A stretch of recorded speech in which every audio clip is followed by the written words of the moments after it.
Hello, I'm Carl Stabe, and today I have Adam Coelho. He's the creator of Ask What's Possible workshop and host of Mindful Fire podcast. Thank you so much. It's great to be here with you, Carl. Thanks for having me. Yeah. We already met, so I feel like we have a good vibe going.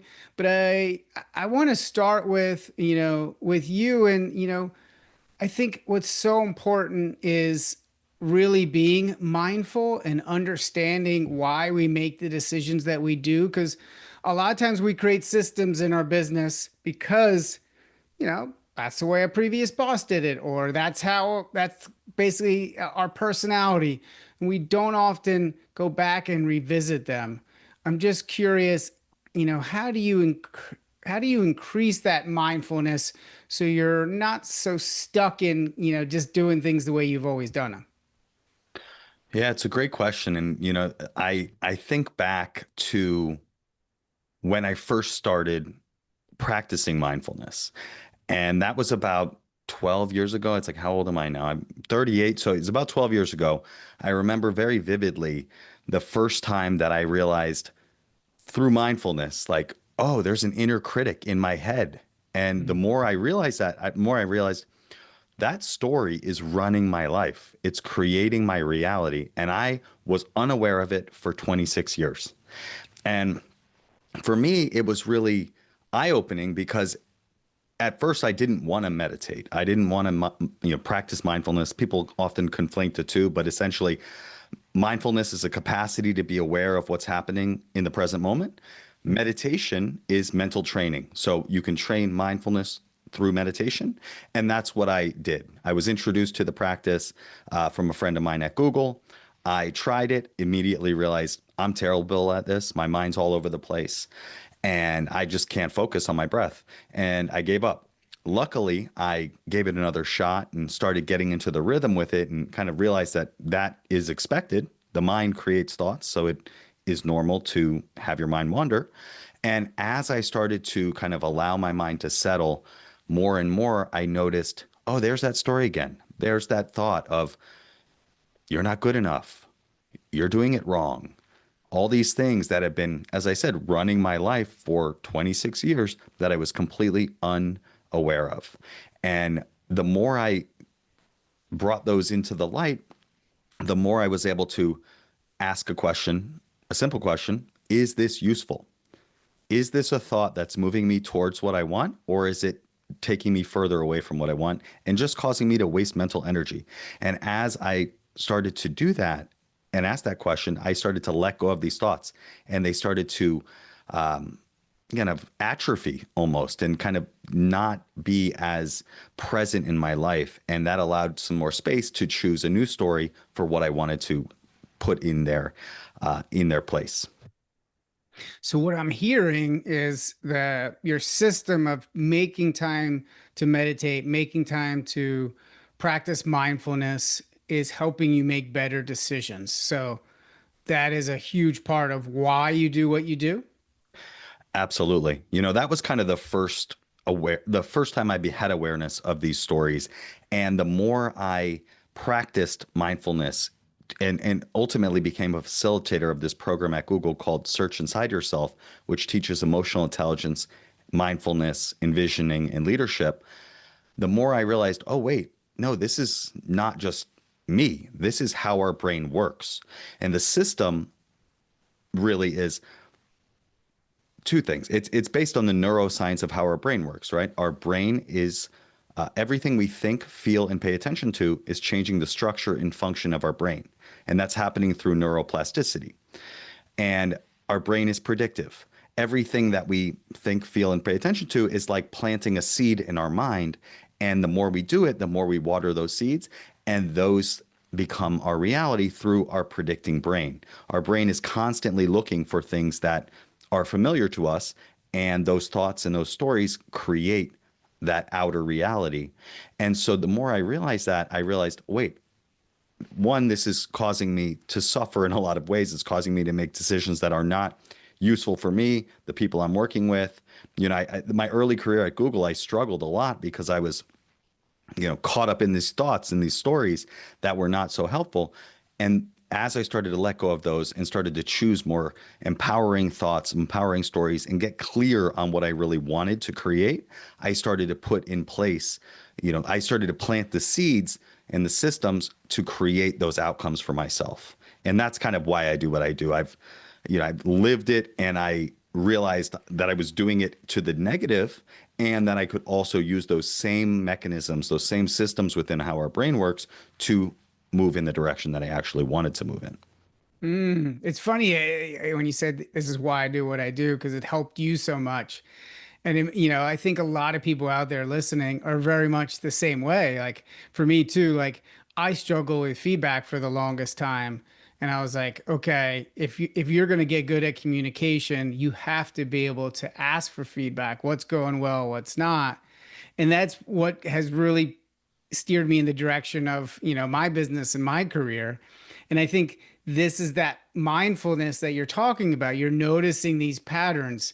So coming back to the system, so what's your system? Do you have a journaling technique to really understand these patterns and then learn from them? Yeah. So there's two things. I'd say there's mindfulness and envisioning. We talked about mindfulness, but just to define it for everybody, it's the awareness that arises from paying attention on purpose in the present moment, non-judgmentally, right? So I just simplify that as a kind, curious awareness of what's happening inside our mind, inside our body, inside our surroundings, right? It can be applied to anything. Envisioning is a practice of creating space to think really big about what you want for your life. Or if you're in an organization, I do a lot of work with teams who have recently gone through a reorg and they're coming together and they want to co-create a big vision. It's an exercise to think about, what do I actually want? What if anything was possible and I could use my predicting brain to get the outcomes that I want? And so first, you've got to create space and think about what you want. And then you can use envisioning practices to do that seed planting, to plant those seeds, to water those seeds. And there are various practices that I teach and that we can certainly go into that enable you to kind of prime the pump, so to speak, and to prime your brain to plant those seeds, to create those neural connections that make you more ready and able to act on the opportunity when it presents itself to you. Mm. So yeah, because you're never gonna make those difficult decisions if you're not really seeing the vision, the possibility of what could be. Because I think, okay, so you talked about helping leaders land reorgs. And I think to me, this is where systems are so important, right? Like I'm a true believer. The systems that you develop, and you can say systems, routines, Mhm. processes, these things that you develop to support your future self, the team's self, is more likely to take hold, become habit, to get more consistent based off of that support. So what's your go-to communication system to help keep teams aligned and, kind of understanding each other and working with each other? So, the reorg or even just the team functions more optimally. Yeah, it's a great question. So what I would suggest and what I do with the teams that I work with is, let's say a team has recently reorged, right? There's problems that come with that. Trust is destroyed. Psychological safety is destroyed. Clarity is nowhere to be found, right? I personally went through 11 reorgs in my last 10 years at Google. And in each of those, the leadership was kind of like, here's what we're thinking, but go figure it out. Right. And I kind of felt like I was wandering through the desert trying to figure things out for a long time, and waiting for them in the earlier ones, waiting for them to provide the clarity. And now I realize that's never going to come in most cases. So we need to create our own clarity. And so what I work with when I work with teams that have gone through this situation is I first say, let's get everyone in the same room. Let's get together and let's create an environment where people can think big about what they want. And so there's a few things I do communication wise. First, I do mindful listening and mindful conversation exercises. They're kind of two flavors of the same thing, but essentially, mindful listening is a practice of giving your full, undivided attention to another person. So often, when we're speaking with others, instead of truly listening to what they're saying, we're actually in our own heads. We're thinking about what we're going to say next, or all the things on our to do list, or OKR list, or whatever it might be. But we're not really listening. So, this is an exercise where, these are people who oftentimes have just met for the first time. Sit down, create some space for them to speak uninterrupted and listen mindfully, giving the gift of their full attention to the other person. And I give them a chance to kind of step into the envisioning mindset, right? I often ask like both how are you arriving here? Creating some mindfulness, and then going to the envisioning, what would make this what would make this a success for you? This workshop that we're doing, or the broader summit that you're a part of, that oftentimes these are multiple days that these people are together. Let's first think about what would make this successful. That way we're being intentional about how we actually approach the time we have here. Then we get them thinking big, right? And we start with the individual. This is something that is rarely done in these type of workshops. They have so much going on often that it's like, oh, we just got to get this thing moving. We got to land the reorg. And by not taking this time to align the team, they end up wasting quarters of misalignment. So I create this opportunity for people to connect with themselves and what they truly want. I get them to think really big about what's possible. So if anything was possible, if things went better than expected, what would your life look like 5 years from now? This gets them Mm. thinking big. It gets the creative juices flowing. It gets the curiosity flowing and the energy up in the room. Then we pivot that energy and curiosity to, great, what do we think for the team? What's our big vision for this team, right? Everyone has a sense of why we're here. We're on this type of team. We're on an engineering team. We're on a product team. We represent this product.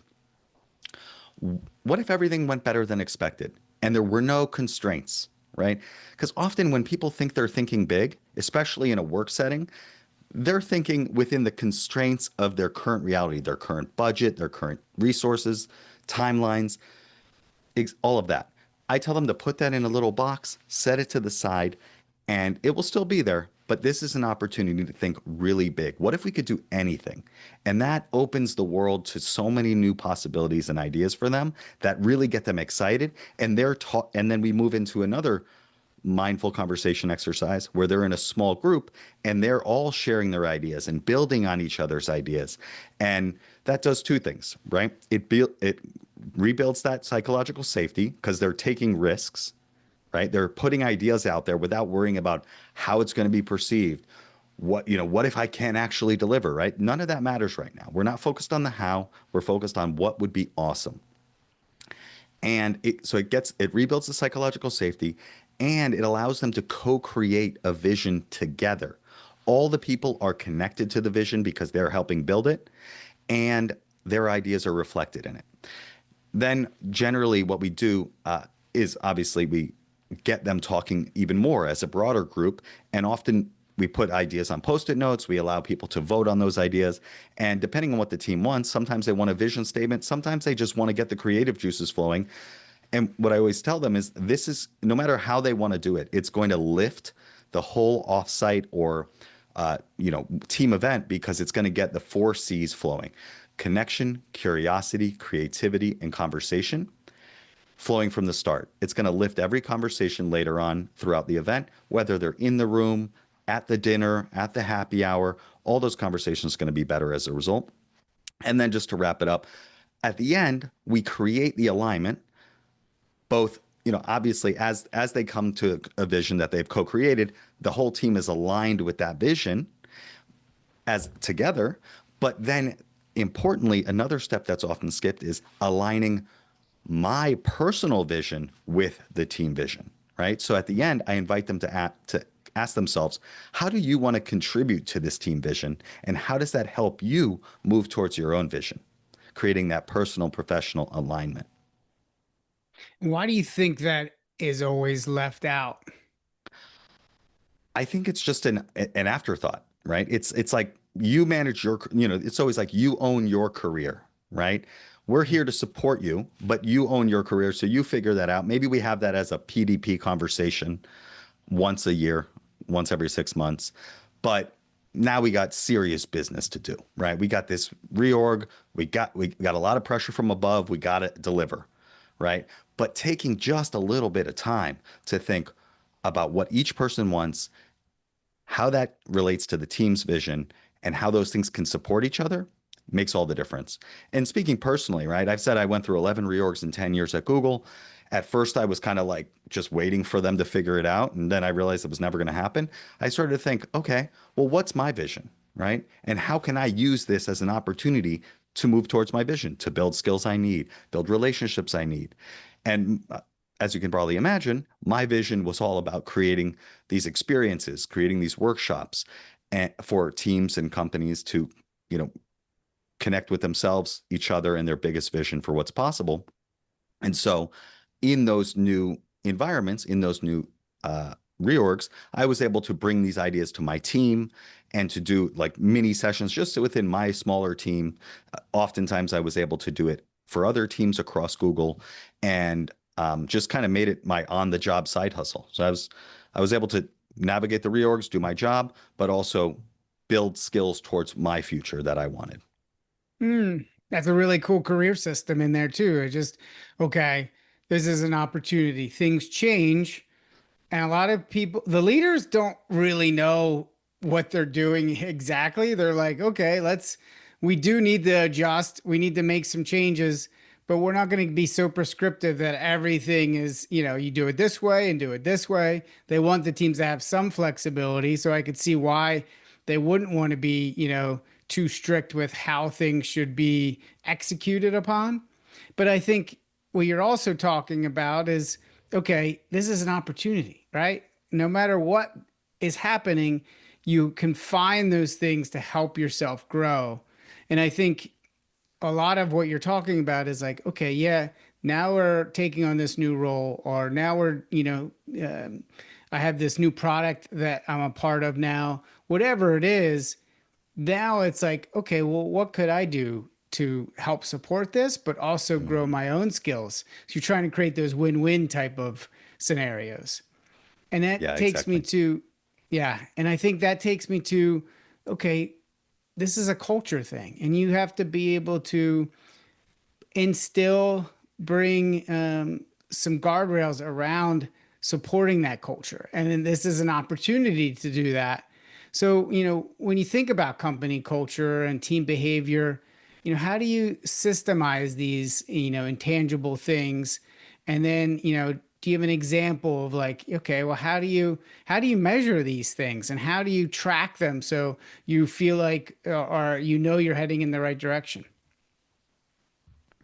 Yeah, it's a good question. I don't have a ton of experience on the like tracking side of the culture. I know Google had a ton of resources. I had a friend of mine who was on my podcast. He was on the people analytics team and they did all sorts of studies, and we had this thing called Google Geist that would come out.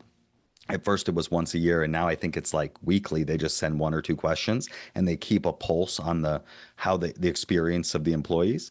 For me, it was more of a felt sense, right? And in these workshops, I try to get the team to create their culture through, envision the culture that they want to have, right? So we get them the opportunity to think big about what they want to create, their vision for the team and the business, right? But that kind of has two flavors, right? There's the team and the business that they're in. So it might be the product or it might be the sales team, whatever they're trying to grow as part of their scope. And then there's the how do we want to be as a team to meet that, right? How do we want to work together, right? And a lot of times these are distributed teams. And so they have a lot of thoughts about meeting etiquette and respecting each other's time zones, and also just like supporting each other through tough times and creating spaces where they can have real talk without, having to worry about the, you know, polished professional, dialogue. So it really depends on what they're trying to create. But I think again, it's you have within the broader company, you have structures and systems to measure and manage and hopefully do that. But your lived experience is on the micro level. It's on the specific team level. So I think it's really powerful to create an opportunity for people to define that for themselves. And then, of course, you can, I think you told me this great example when we first connected about the values, how people are living their values and then sending, thank you notes or kudos or awards to people when they are living up to those values. But I think that comes from first creating those values and kind of figuring out what type of behaviors you want to embody as a team. And then from there, you can start to build those systems like you described to reward those and recognize those things when people are living them. Yes. Because I think if you really want to head in a certain direction, I truly believe it is your values, right? Like if the company believes in innovation, okay, well, what systems are you encouraging are putting in place to help encourage that type of behavior? If you believe in, delivery, okay, great. But how are you putting systems in place so you're delivering on these things? Because in the end, if you're not really creating that support mechanism, you're basically saying, oh, it doesn't matter that much. It's like, well, like, what do we don't really need to track this, or we don't really need to keep this as at something at the forefront. And so that kind of leads me to from your own self in your own company, how do you find out, you know, okay, you run a workshop, what happens next? How do you get that feedback? Because I think there's probably people who are listening, or it's a wide range from consultants to small business owners to working in large organization. But I think we all need be able to gather feedback from the people that we help, whether you're in Google and it's your partners, or you're working with a client. How do you have a system in place for that? Yeah, and it's evolving. But essentially, every time I do a workshop, I did one yesterday, and at the end, I have a feedback survey, right? And I've had more or less respondents to that, but I want as much feedback as I can get. So what I'm doing now is I'm incorporating it kind of before the last journaling exercise. I'll hint at the last journaling exercise, and especially if it's a virtual one. If we're in the room, it's like I don't want them to pull out their laptop and get distracted. But if I'm on a virtual one, they could pop open a new tab, quickly give me feedback, and then we can do the last journaling exercise, which is all about mini experiments, which is kind of taking action to move towards the vision. But speaking of that, so then I take that feedback and I incorporate it immediately into the workshop, right? My workshop, the first time I did this workshop was early version was 2021 during COVID. And each time I got it better and better and better and incorporated the feedback every time. And it's improved tremendously.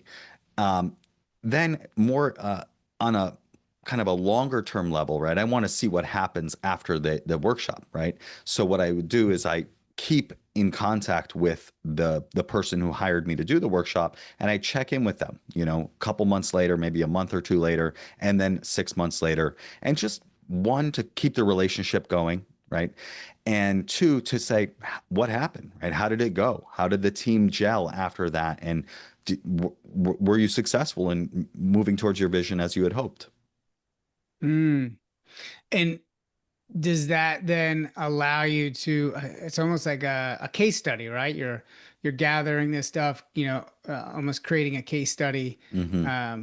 And that's in a system it's in itself, right? Because Hmm. now you're not just checking in and building that relationship, but you're also gathering what worked and what didn't.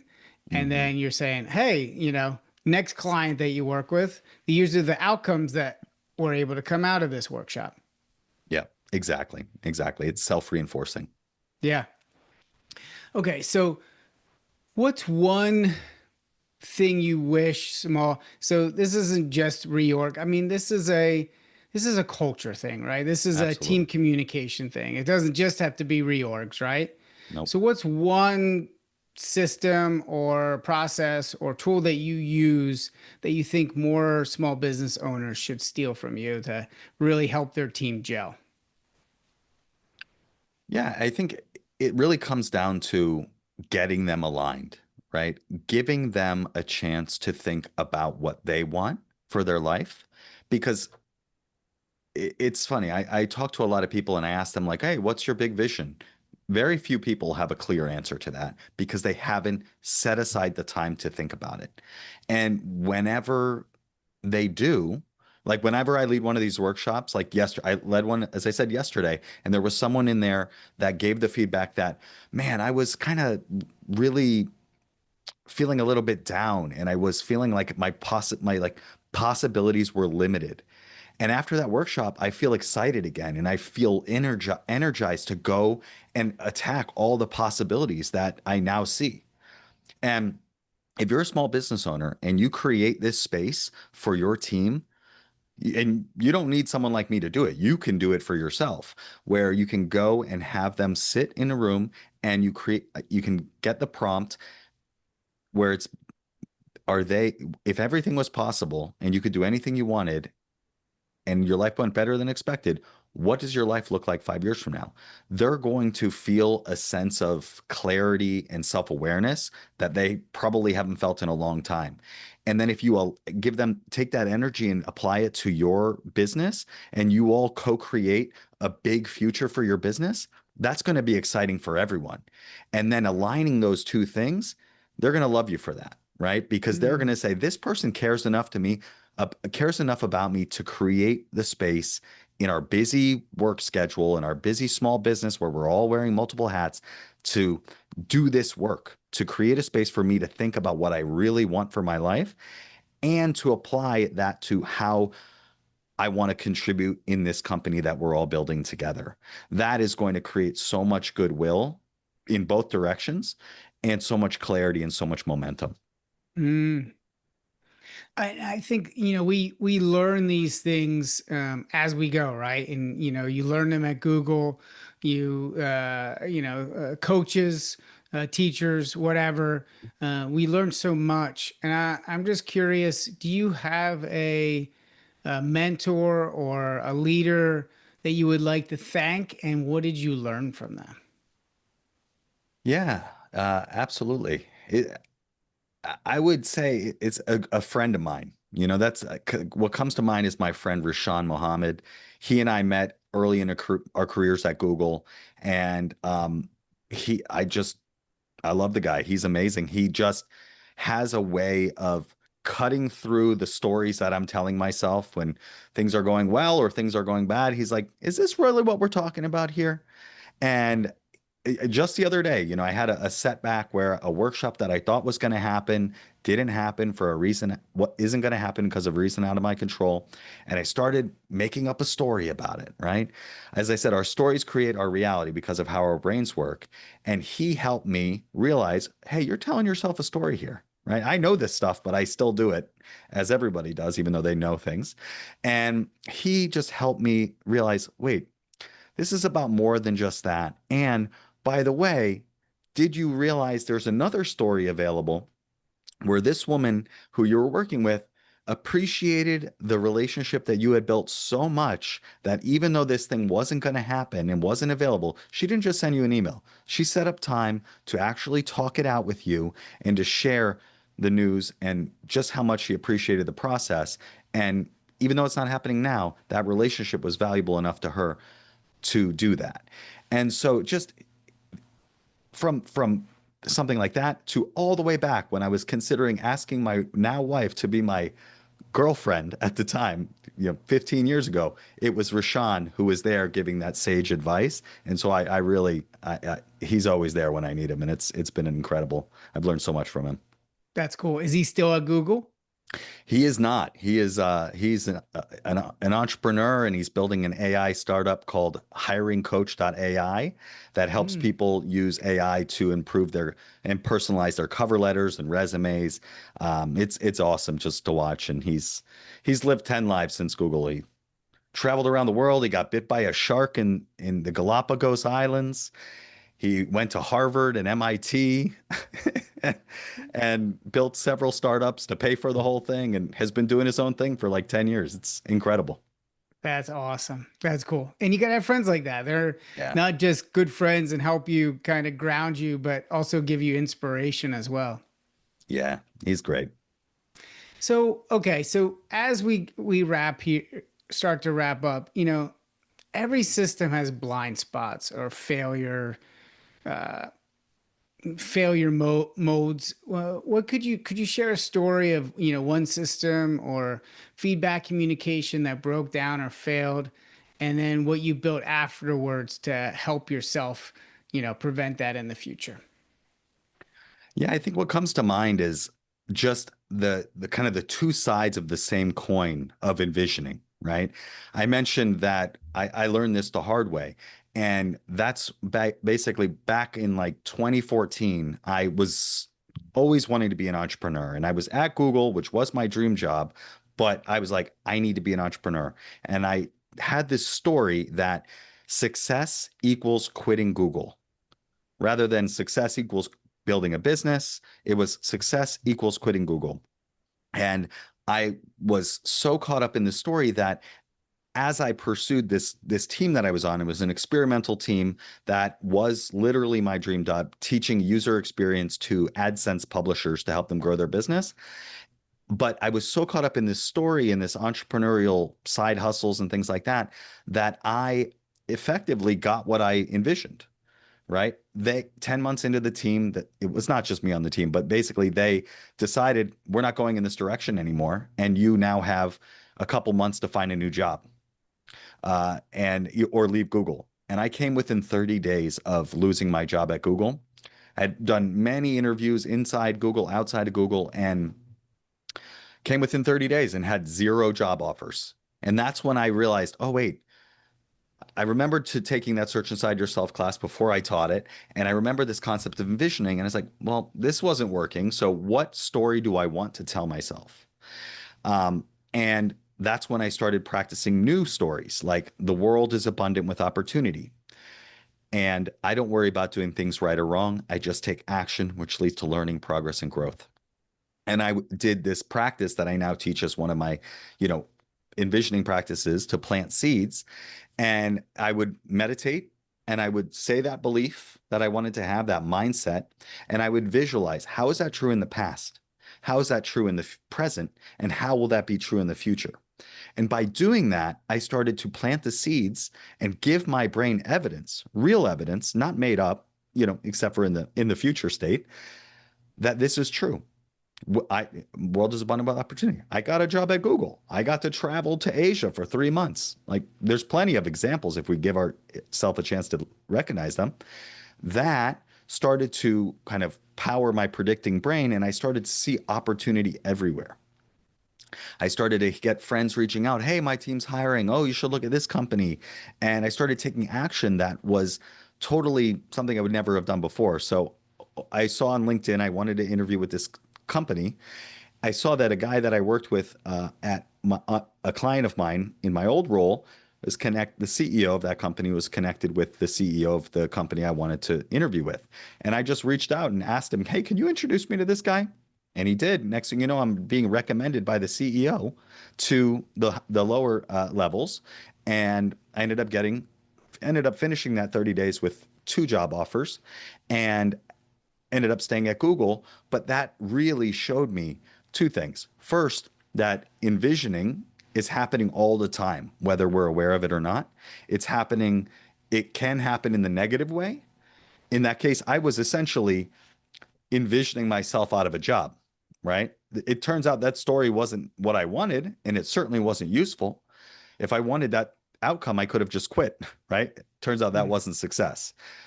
But it also helped me realize that I can choose a new story to plant new seeds to create a new reality. And from there, I used it to get promoted twice, to go on a rotation to Portugal. Even this room that you're looking at is something that I envisioned as when I bought this house. It was like, oh, this is the house I always dreamed of building.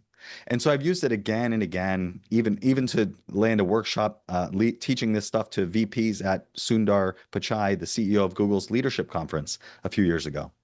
And so it really is a powerful practice, and I have experienced it in both ways. So it's important to know, like, you know, if you're not actively becoming aware of the story you're telling yourself, it's still happening. You just don't know what it is and what it's causing in your life. That's such an important lesson. So glad that you told that story because it's powerful, and I think you're right. You know, we build, and I think these stories develop our systems, right? And almost to the point of, hey, you know, I'm envisioning myself without a job, but what's the real vision is doing something you love, Right. starting your own business, whatever it is, and working towards that versus avoiding what you don't want. Exactly. And the only reason I was aware of that, kind of taking it back to the beginning of this conversation, is because I had the practice of mindfulness. And as I started to kind of practice mindfulness and just say, look, this isn't working. Like, what's going on here? Oh, yeah, I'm telling myself this story. This is not getting me what I want. I can actually change that and move in the direction that I do want. It's just a matter of being aware. And that's everything starts with awareness. Yeah, I love that. Oh, that's great. Okay, where can people go to find out more about you? Yeah, I actually created a resource for your audience. If they want to do this exercise for themselves, they can go to askwhat'spossible.com/Carl. That's Karl. Askwhat'spossible.com/Carl. And there they can download both a one pager. If your team's going through reorgs, you'll get a one pager where it's just like, here's some questions you can ask how to gauge how this reorg is going. But if you're an individual, you can also go there and get my envisioning exercise. That's the core of all my work, where you'll get a chance to ask yourself, what do I actually want? And what would I do if anything was possible? And so again, you can grab that at askwhat'spossible.com/Carl. Is that Carl with a K? That's Carl with the K. It's All going to be right, Carl with a C and a K, just to make sure. oh, you did both? Okay. I did Okay. both. I want to make sure anyone that wants to get that resource can get it. And people can, can also connect with me on LinkedIn. Just my name. I'll send you the link there. And you can check out my podcast anywhere you listen to podcasts. It's the Mindful Fire Podcast. That's great. Thank you so much. My pleasure. Thanks for having me.